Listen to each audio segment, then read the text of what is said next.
What's up, it's Jan, back at it again with another nerdy bookish video. Welcome to episode 9 of Do Your Worst!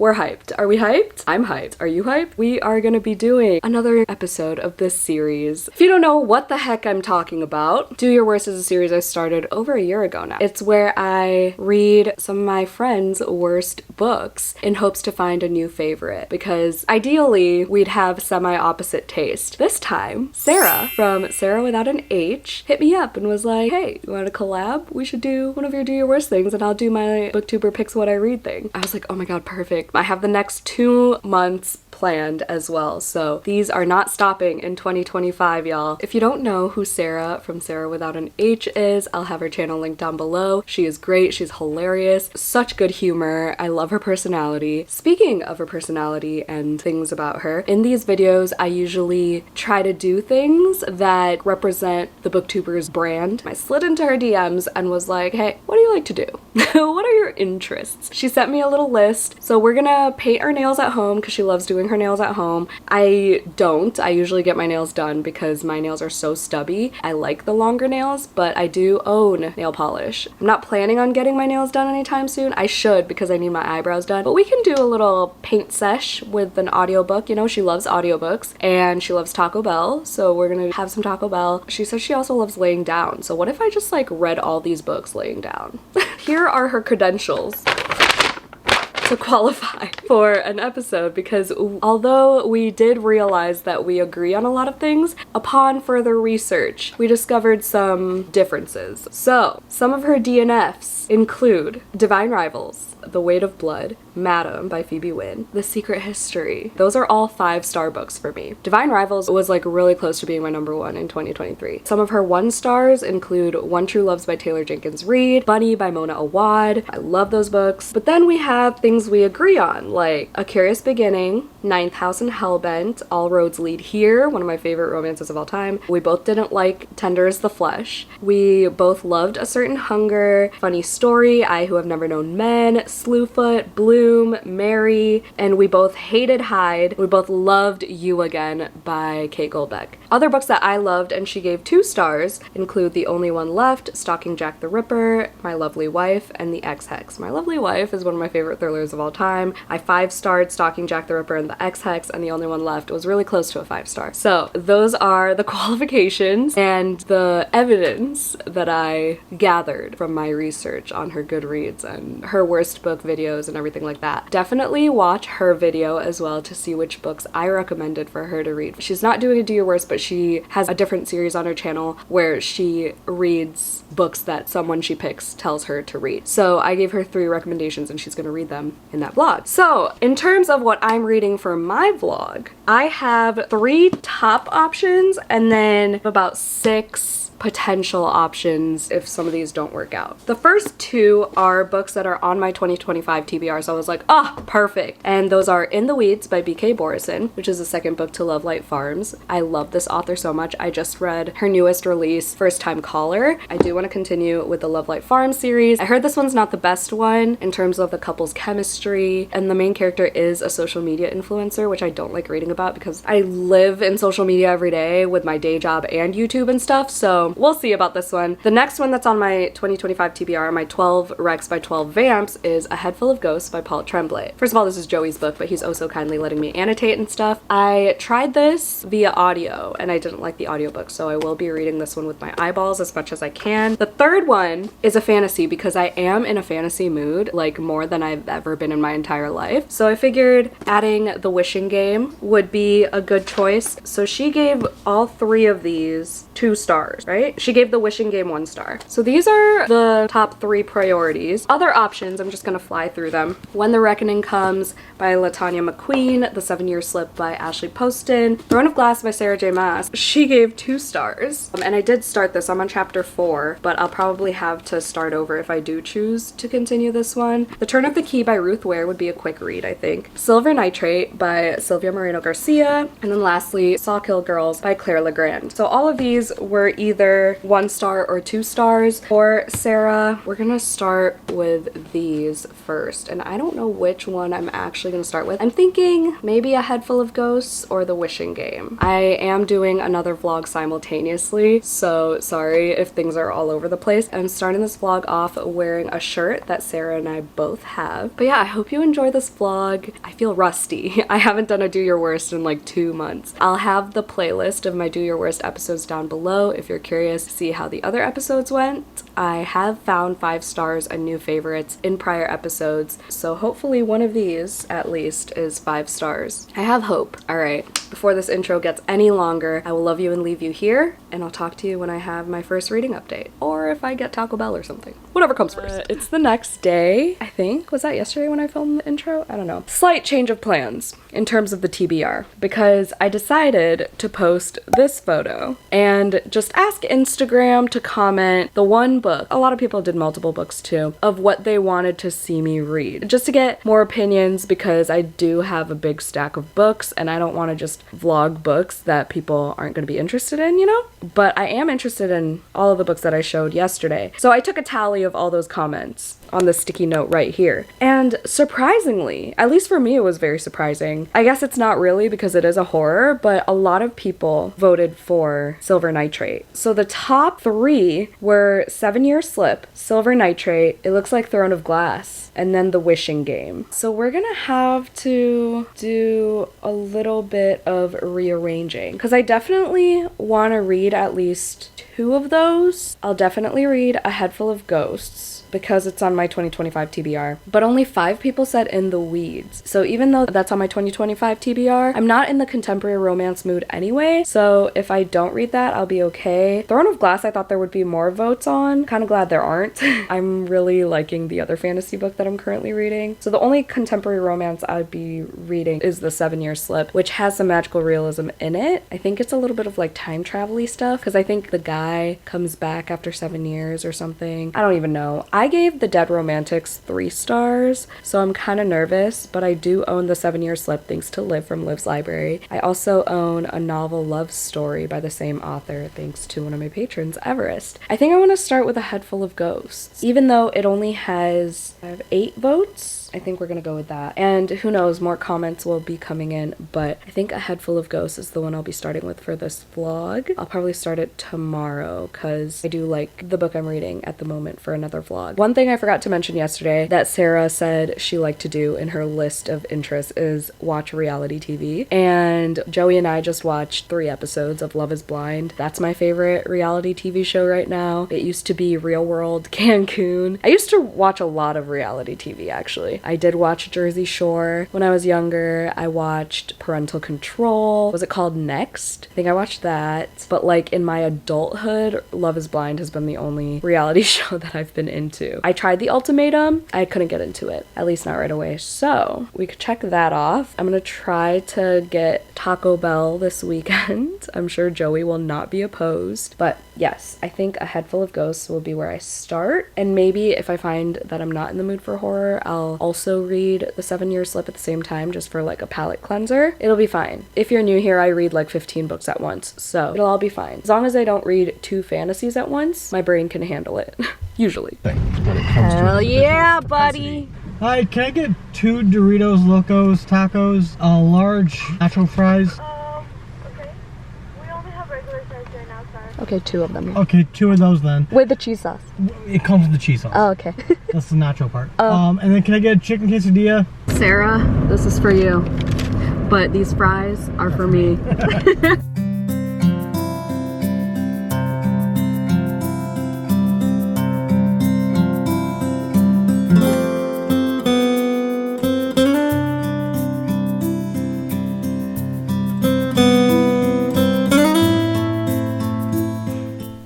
Hello. Fancy seeing you here. So I am 55 pages into A Head Full of Ghosts. I'm gonna be honest. I'm not in the mood for horror, but I have the audiobook from Hoopla, and Sarah does love audiobooks, so it just feels right that way. Even though I really don't like the audiobook, I DNF'd the audiobook before. I just don't like the narrator. I don't like audiobooks with kids in it because it's just annoying hearing adults sound like children, you know what I mean? But I want to get through this book because it's on my 2025 TBR, and it's the first book of this vlog, and there are only 6 days left of this month, so I'm stressed. It's only 284 pages. If you didn't know what this is about, this is a possession story about the sister. Okay, so we're in the perspective of the younger sister, right? I believe so, yeah. I get confused because, like, the narrator makes her sound like she's, like, 8, but her inner dialogue sounds like she's, like, 14 at the very least. I don't know, she just doesn't feel young, but whatever. So it's not like Come Closer where it's right off the bat. This is way slower, but it's Paul Tremblay, so I kind of expected that. I've read Horror Movie by this author and his short story called In Bloom. I like his writing. I feel like that's just his style, to go slowly. Marjorie is supposed to be the possessed one because she's like acting weird. She's like telling all these scary stories to her younger sister. She did this one creepy thing that I hate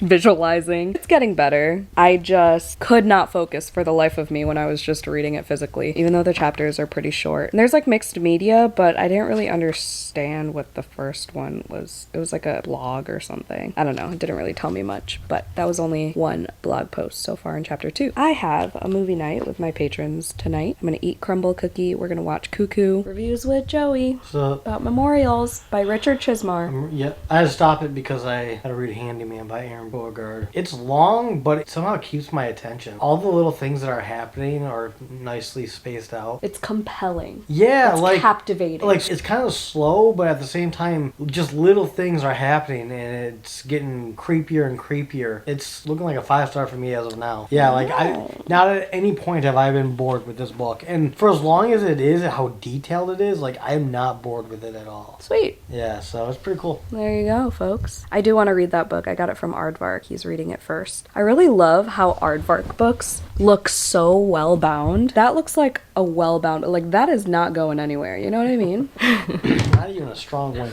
Use code JAN to get your first box for $4 and free shipping. But yeah, I feel like A Head Full of Ghosts is not going to be 5 stars for me, but we'll see. I gave Horror Movie 4 stars. Did you give A Head Full of Ghosts 5 stars? I think I did. Also, the weird thing about the Hoopla audiobook for this particular book, it doesn't let me select chapters. I had to literally search 15 seconds at a time for where I was at. And I was like, is this a glitch? I restarted the app like 3 times. And then I looked at different audiobooks and the other ones had like in chapter, in book, and you could like select. But this one didn't for some reason. So that's annoying. But I think at the same time as this, I'll start the 7-year slip in a day or 2. Just to like get a feel, see if I read that one faster. Okay, sound like a plan, Jan? Sick.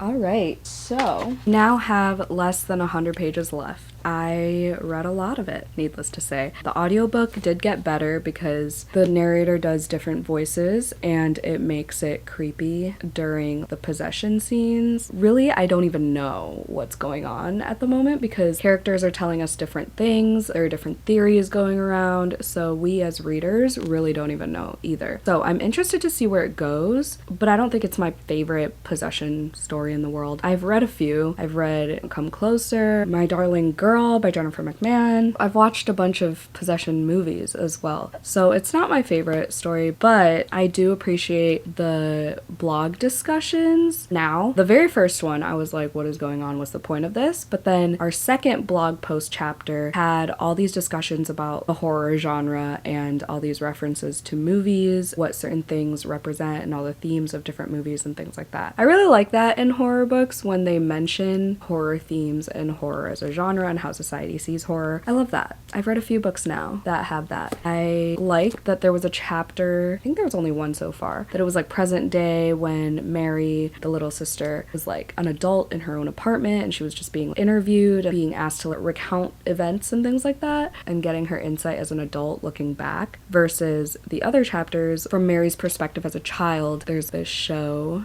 going on that's like documenting Marjorie's situation. It's kind of cool. It's probably maybe a 4-star max. I'm not a fan of exorcism scenes, whether I'm reading it or watching it, but I'll still pick books up even knowing that. Like, I really want to read Boys in the Valley by Philip Fracassi, and I know that has a lot of religious exorcism situations, but this one's okay. Like I said, I gave a horror movie 4 stars. The ending, the very ending, like the last couple pages of horror movie are what pushed it to a 4-star for me. So who knows what Paul is gonna pull in the last few pages of this book. I never read the synopsis, so it does say the dad contacts a production company that's eager to document the family's plight for a reality TV show. So it talks about how Mary is also dealing with that, grappling with those issues and getting teased at school, their family being called freaks for this TV show situation. So there's a lot going on. I'm gonna finish that tomorrow, and then we'll probably move on to something lighter, probably the 7-Year Slip that got a lot of votes on Instagram. As long as I read at least 3 books in my Do Your Worst vlogs or any vlog, I'm happy. So we'll see how time works out, because I am reading like chunkier books for my other vlog that I'm doing simultaneously. So we'll just see how I feel. But for now, it's looking like A Head Full of Ghosts is going to be a success for this experiment. I'm definitely liking it more than Sarah.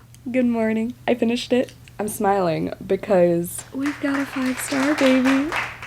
What? First of all, this is the first recommendation from Joey that I'm giving 5 stars. Second, this is the whole point of this experiment. Finding new favorites, new 5 stars, based on my friend's worst books. And we did it. I think this is 1, 2, 3. This might be the 4th book in this series out of the 8 previous episodes, 9 now, but that I've given 5 stars. Okay, now let's break it down. Okay, speaking of breaking it down, the blog posts got so much better because we find out who wrote the posts. We find out a lot about the show. It really breaks down, deconstructs, if you will, how media, I think it's commentary on how media can make things look. That's all I'm gonna say before I spoil anything in terms of that topic. I think that was the whole point of this book. On another note, the ending, wild.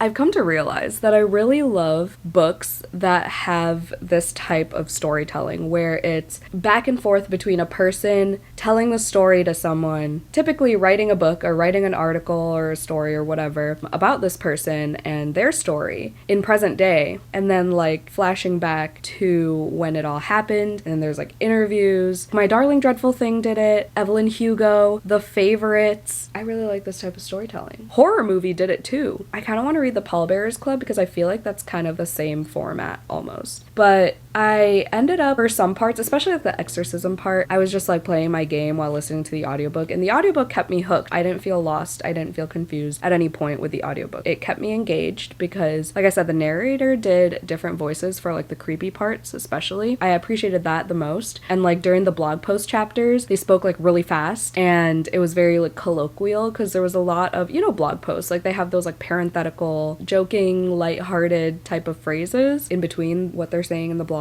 So I really enjoyed that. And like I said, there was a lot of horror movie references and how filming techniques in those movies were applied to how the show was run and produced. They even mentioned House of Leaves and other books. They mentioned Come Closer at one point by Sarah Gran, which is cool that I read that before this. I think that was a great choice. I read that for Jante's Inferno. So yeah, that was fun. Sarah gave it 2 stars, so this was a win. I can understand how this is not for everybody because I feel like if you don't wrap your head around, I'm not saying Sarah did this, but I feel like if you don't really wrap your head around the commentary part of it and how the horror genre is broken down and like portrayed through film and like media in general, and you're just like reading this as someone whose main genre is not horror or who was just here for the possession part of it, I don't think this would hit as much. So I understand the mixed ratings. I'm not sure why Sarah didn't like it, actually. I could look on Goodreads. I also have to do a fun fact. Gabby gave it 3.5 stars. Dude, this is my 3rd 5-star in a row. Fucking insane. Can I search my friends?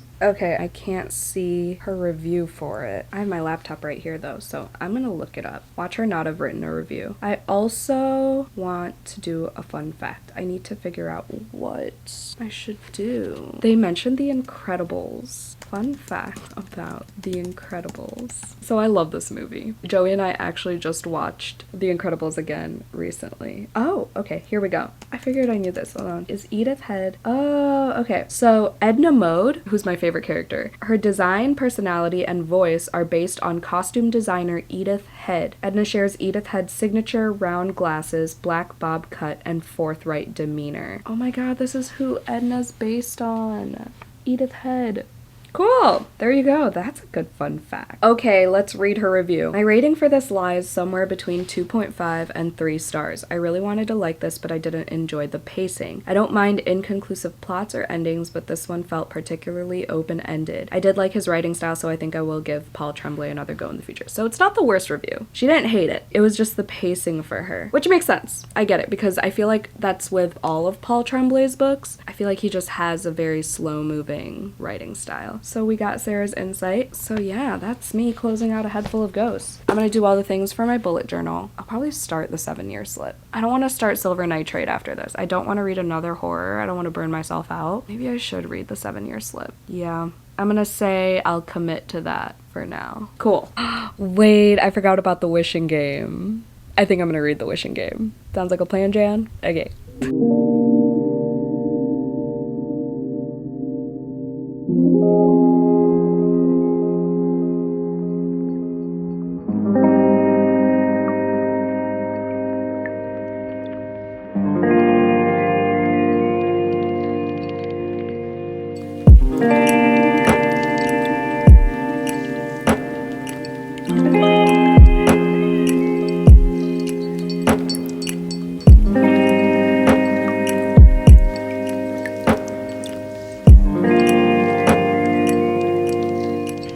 Started the wishing game. I looked at Sarah's review. It literally just says, huh, this is so bad.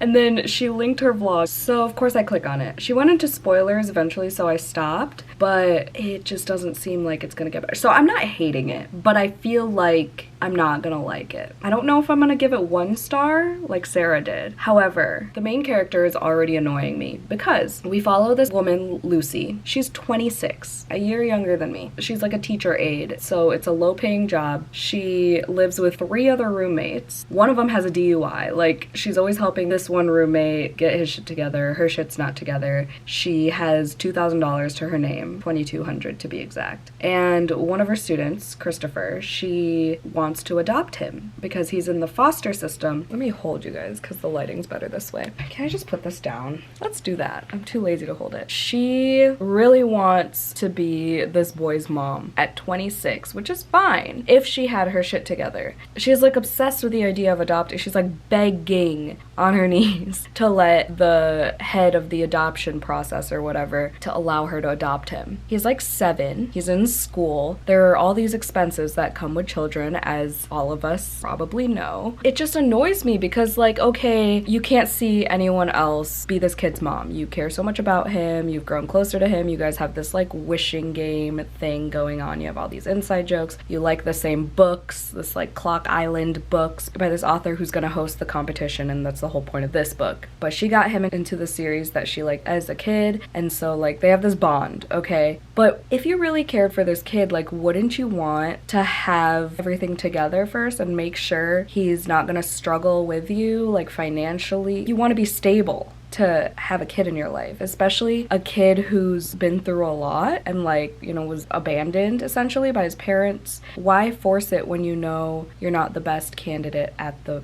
moment? And she very well could be. She could make it work, but it's just she's so adamant about it and so annoying about it, and the person's like, he could get adopted very soon. You don't have the qualifications. Like, you live in a small apartment with 3 other people. You can't bring a 7-year-old child in that environment. Wouldn't you want the best for this kid? And sure, the best could be you, but like, wouldn't you want a guarantee? And then just, I don't know, stay connected somehow, but keep living your 26-year-old life? I don't know, man. I don't know. She's like, wouldn't the system give us some sort of stipend and housing and whatever? She's just trying so hard to make it work. But okay, sure, I'll bite. Like, we'll keep it going. I'm not DNFing or anything. I'm gonna see it through until like the competition, and we'll see how it goes. But I saw other reviews that said the pacing sucks. It takes too long to get to the actual competition, and then the ending is abrupt. Sarah said she really hated the last chapter. So I'm kind of curious curious to see what people hate about it, but I can already see why people find the main character annoying. And then we're alternating POVs with this rich guy named Hugo. I'm only 50 pages in, so we're still getting acclimated with everything. I'm really nervous. I don't want to hate this because I also own The Lost Story by Meg Schaffer,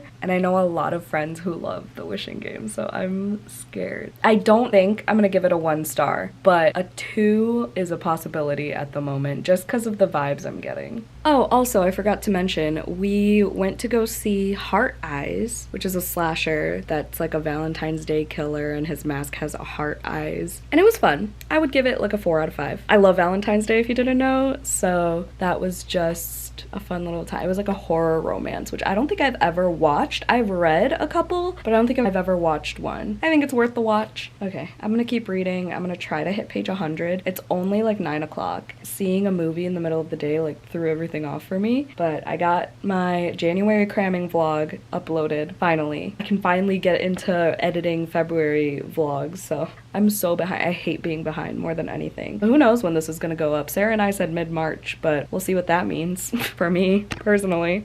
Hello. I have a little update for The Wishing Game. I'm now 46% through. I was listening to the audiobook on my way home from work because I was like, okay, yeah, I don't think this is a book that's gonna be for me, but I don't want to DNF because I have the audiobook and I have the physical book. I'm definitely gonna unhaul this and sell it on my Pango, so if you're interested in an annotated copy, this will be there. Chapter 14. I'm trying to finish this today. I don't want to bring it into a whole nother day. Actually, this part was pretty riveting. Like, it had my brain going. I was racking my brain trying to solve this thing. I was gonna go into this update saying I don't like riddles in books because, especially if you're listening to the audiobook, it's hard to grasp everything and think it through. I don't really care that much to think about it that hard, you know? Like, let the characters figure it out. But also, the characters, usually when there are riddles that characters have to solve, they do that like repetition thing where they keep thinking about it, repeating it in their heads while they try to figure it out, and that's annoying. But this particular one that involved words, letters, that one was fun. If you know, you know. I don't have a tab for something that would fit that. I'm just gonna do plot points. Other than that, I was like, I am not vibing with this book. I told the Discord, my Patreon Discord, a couple patrons who I usually align with in reading taste said, I could have told you that. I knew you were gonna hate it. I hated it. We'll see how this ends. I really love this cover though, and I love the little like lighthouse island thing down here, which I didn't notice at first, but I mean, it reminds me too much of The House in the Cerulean Sea, the way the audiobook is at least, and how there are like kids involved and someone wanting to adopt. I didn't like The House in the Cerulean Sea. I mean, yikes, it's like 8 p.m. already. Joey and I went out to dinner and then went to Barnes & Noble because of course we did. So it's 8 p.m. But I have 5 hours and 47 minutes left of the audiobook, but I can crank it up if I'm following along. That's still probably over 2 hours. I'm gonna try my best. Okay, so I'm gonna get off from being in front of this camera. I'm gonna read, and I'll hopefully see y'all when I finish The Wishing Game. I will say it's probably not gonna be 1 star, but it might be a 2. But that's technically still a win then, because Sarah gave it 1 star. I finished book 2 for this video. I'm gonna give this 3 stars. A low 3. It was a 2 until the parts where there were a bunch of trauma dumping from all different characters. There were like stories told about Jack, the author's background, why he does certain things, why people said certain things about him. Our main character didn't have a good relationship with her sister because the parents loved her more, but then they kind of re-encountered each other after years and years, and the sister explained some things, and that was all heart-wrenching. We find out why their parents did things. We just find out a lot of things about everybody. That part got me to be like, okay, I see the hype a little bit. But she was still really hung up on adopting this boy. And that's kind of the whole reason why she entered the competition, so she can win the prize and have enough money to qualify for fostering/adopting Christopher. I still think that the main character was annoying. annoying. Lucy, she was annoying. She had that typical archetype of a best friend. That best friend who's like, go girl, like, do what you gotta do. Which is sweet, but it was just like, okay, so that's like her main role is to encourage. Whatever. I think the pacing for competition itself felt rushed. Like, I feel like I like that this was a short book, but I feel like for what it was trying to do, I think it would have benefited from being longer, especially the competition part. It felt like so quick for what it was. I don't know. But yeah, the first half was definitely a lot of setup versus the second half where the competition happened and then the trauma dumping and all the background information for each of the characters. There's a romance in there that I didn't think was necessary whatsoever. The resolution, and yeah, it felt rushed. So that's why it's a low 3. But I mean, I did feel some feelings. So, needless to say, I liked this more than Sarah did. I'm still gonna unhaul this though. I don't need it on my shelves, it's fine. I actually had 2 copies of this book at one point. Regardless, I'm getting rid of this book. I did annotate and I like the colors I chose for the tabs. I think they matched really well. I want to do a fun fact on sharks because the boy was obsessed with sharks. Hammerhead sharks specifically. So I'm gonna go grab my phone, BRB.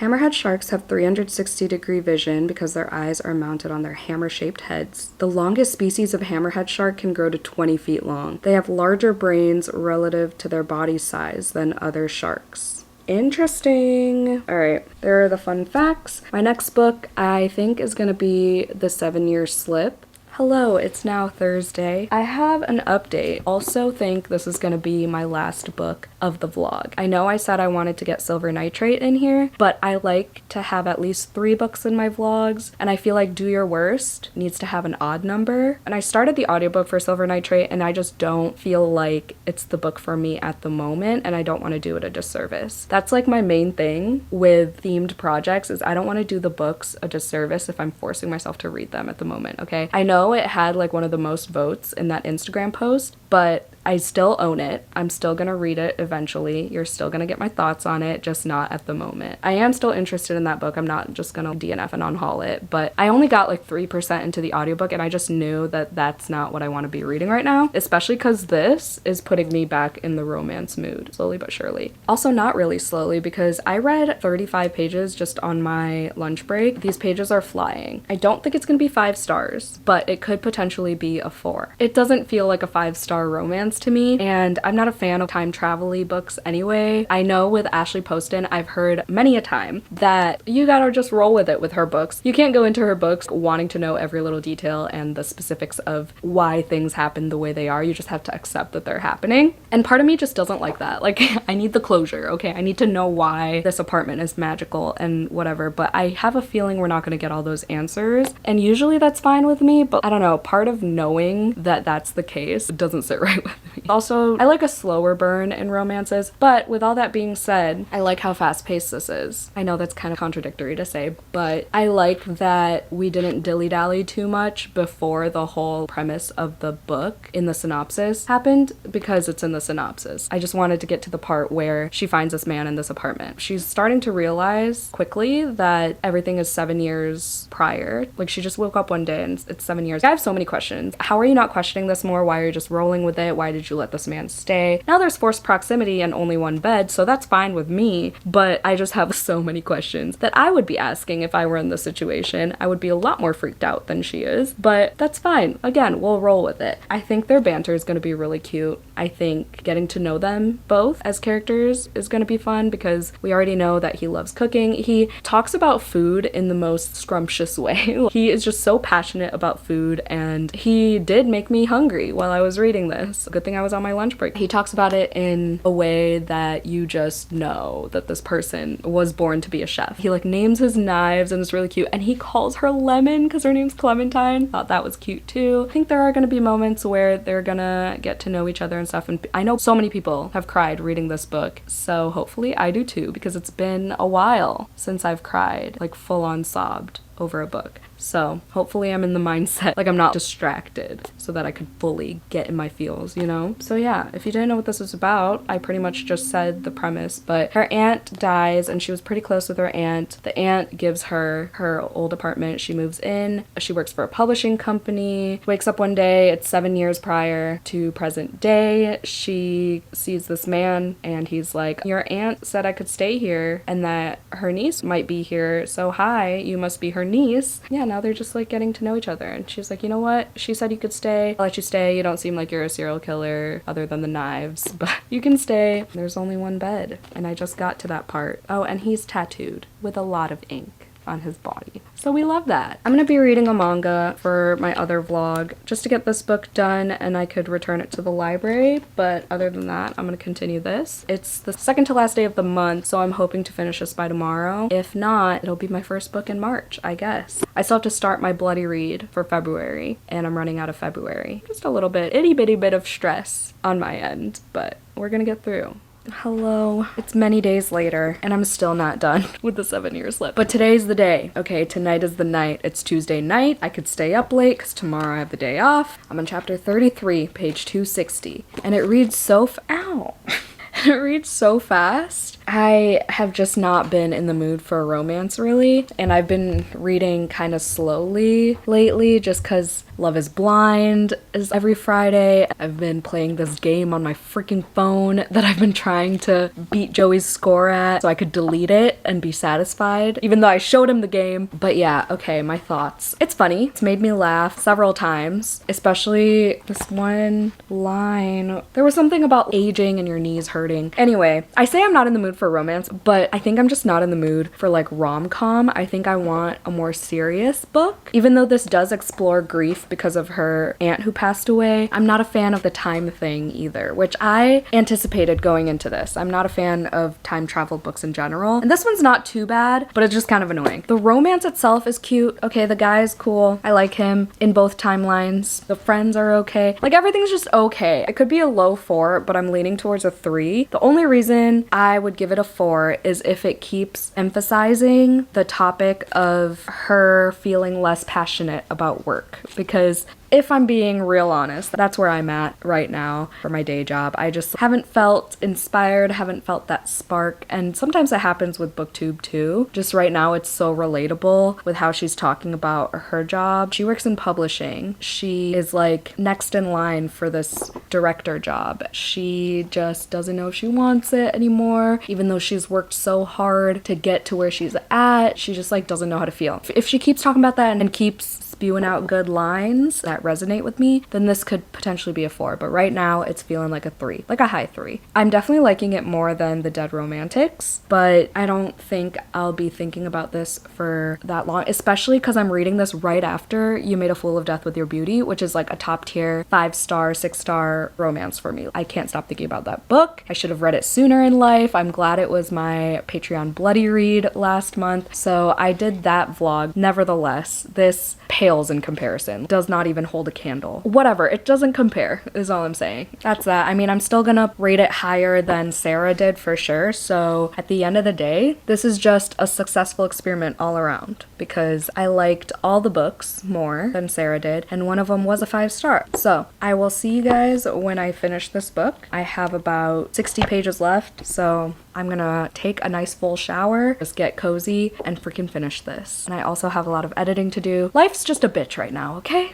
I finished it. It's time to end the vlog. I feel like I've been vlogging this for fucking centuries. I don't know why every project this year so far has felt endless. Endless! And it's not like I'm reading terrible books. It's probably a 3-star, but every project just feels everlasting. Anyway, I'm finally done with this Do Your Worst vlog. I did not paint my nails, but we did watch a lot of reality TV. We did listen to audiobooks, and we did get Taco Bell. So I think that's enough channeling of Sarah without an H. I also laid down a lot, so that's another thing she had on her list. But anyway, okay. I feel like if it were less, I always want to say convoluted, but I never know if I'm using it correctly all the time. It just felt like I'm thinking about Ashley Paw's Poston writing this, and I'm like, how do you even keep up with your own idea at this point? Because one, the timelines, if you're not paying attention, it's so confusing. Like, the only indication that she's back, or like the clearest indication, I guess, that she's back in time 7 years ago in this apartment are these two pigeons on the cover named Mother and Fucker. And if they're present, that means it's 7 years ago, which doesn't make sense, right? Because at one point she also asked, like, wait, how long do pigeons live? And the dude was like, I think about 5 years or something. First of all, how the fuck do you know that? Second of all, how does that like correlate? Does that mean like that's why they're not present in the, probably that's why they're not present in present day, because they're dead, because it's 7 years later. Regardless, okay, within the same chapter towards the end, it felt like things were going back and forth. It almost felt like the two main characters knew things but then didn't know things, and then it was confusing because it was a lot of back and forth alternating chapters too, but it didn't indicate that in the chapter heading. So it was just a mess, and it made my head hurt by the end, because I was just like, okay, you're trying to go back in time, but then it's not letting you, and then the next day you are back in time, but like you just kind of have to roll with it. He is also just rolling with it, and then at times I feel like I wasn't keeping track of it because it was hard. It was hard to keep up with what the dude knew when. Okay, I'm not gonna go into that further because that might be a little bit of a spoiler. But anyway, the epilogue could have pushed it to 4 stars if it wasn't all of that. Because it gave me the feel-good feels, you know? When you finish a nice Hallmark movie that's cheesy as fuck, but like you feel good after it. Nothing was stressful, it was predictable, it was fine, you can go to sleep at night, satisfied. That's how this book felt. But the journey to get there, 3 stars. Her character growth, though, 5 stars. I think her mindset of taking after her aunt's carefreeness, free-spiritedness, I think that really showed by the end. And the whole job thing did get really relatable, especially when she was talking to her parents and everything. Her fear of disappointing them, her own expectations that she set for herself, and how that's affecting her brain and her life choices and whatever. So a lot of that was relatable. That's why it's like a high 3, but I just cannot with these time travel things. Plus, can we just talk about this writing style? So at the end, it's getting like hot and heavy, right? And then she goes, he was so much better at it than he was 7 years ago. Like, impeccable game, sir. Like, it was good until that line. Why you gotta do a like statement? And then she said, I suddenly had no qualms with all the women I remembered from his Instagram. They were a lot of practice and I was absolutely reaping the benefits. And I wrote, whatever helps you sleep at night, babe. Like, the fuck? Who? I mean, if you want to think about it that way, by all means, fine. If that helps you feel better about seeing all those women, and like the fact that he was just like, I've tried to fall in love again and again, but it was always you. I couldn't stop thinking about you for 7 years. Okay, cool, fine, sure, fine. But still, I don't know. And there was this whole part where she was having this whole dilemma internally and externally, kind of, about holding on to the past and not understanding that people change. And then she was like, oh, I could change too. I'm allowed to change, blah, blah, blah. That was just kind of like, really? Come on. You are, what, 29? I think she was 29. It took you that long to realize people could change after 7 years? Like, are you joking? That's like me saying I didn't change at all since 7 years ago, and that was 20. I was 20 years old. What the fuck? People can change in 7 months, let alone 7 years, and you're just now realizing that? I don't believe it. I don't buy it. Whatever. Still 3 stars. Still better than Sarah's rating. I think she gave this one 1 star, and I can see why. Okay, so I have a novel love story by this author. If that one is 3 stars also, I think I'm just gonna give up on this author because there's so many other romances out there that I could be reading, and The Dead Romantics was mediocre. This was better, but still mediocre. And a novel love story, I don't know. I mean, I've seen some out of context quotes for that book, and I feel like maybe I'd like it more. And I feel like if I just go into it knowing it's a fun romp, or whatever the cool kids call it nowadays, of this girl going into her favorite book or whatever, then sure, maybe. And it's not really time travel, it's just traveling into her favorite book, I think. So we'll see how that goes. I heard it's like a love letter to book lovers in general, not Book Lovers by Emily Henry. Anyway, that was an 8-minute clip of me looking a mess, acting a fool. So I'm just gonna end this. Oh, I'm gonna do a fun fact about pigeons, actually. Yes, sirree. Let's do this in honor of Mother and Fucker, the best characters in the whole book. Pigeons were first domesticated in Mesopotamia around 10,000 years ago. The word Mesopotamia triggers me because it just immediately takes takes me back to AP World History, and that class was a fucking shit show. Aw, they mate for life. Mother and fucker mated for life. You guys. I love animals that mate for life. That just like gives me hope, you know? They produce milk? Pigeons are one of only 3 birds that produce milk, along with flamingos and male emperor penguins. That is the fact. That one right there. I had no idea. Pigeons, male emperor penguins, and flamingos produce milk. That's crazy. So they're basically mammals. I'm just kidding. Makes no fucking sense. Oh my god. Joey and I were playing, what were we playing? The word association game the other night until like midnight because I couldn't sleep. And we said bird, and he was like, what if you said mammal? And I'm like, it's not the same. They're not. Never mind. Okay. No. Basically, he thought birds were mammals. No, he didn't. Not at first. No. You... Okay. Editing Jan, insert this before the outro. I forgot to mention, yes, I did cry a little bit, but I didn't sob uncontrollably like everyone else I've seen who read this book. I teared up a little at the parts when she was talking about her aunt at the end, but it didn't hit me too hard. Probably because of how lighthearted the rest of the book is, and those like sad moments were so brief that I didn't have time to like fully immerse myself in my feelings. You know what I mean? That's that. Okay. That's all. Bye. Thank you to Sarah for reaching out and doing this with me. This was so much fun. I'm glad I found a 5-star in this vlog. I'm kind of sad I couldn't read more than 3 books, but if you made it to the end of this video, is there a pigeon emoji? Probably. Or what did I read? A Headful of Ghosts, gave that 5 stars. What was the second one? What was the second book I read? The Wishing Game, gave that 3 stars, and then The 7-Year Slip gave that 3 stars as well. Oh, put a lemon! Put a lemon emoji. Put a lemon emoji. Or a ghost for a Headful of Ghosts, but a lemon. I never used the lemon emoji to represent Clementine, because her nickname was Lemon. Thank you so much for watching. Don't forget to do some self-care. Hope you had a 5-star day, and I'll see you in my next one. Bye!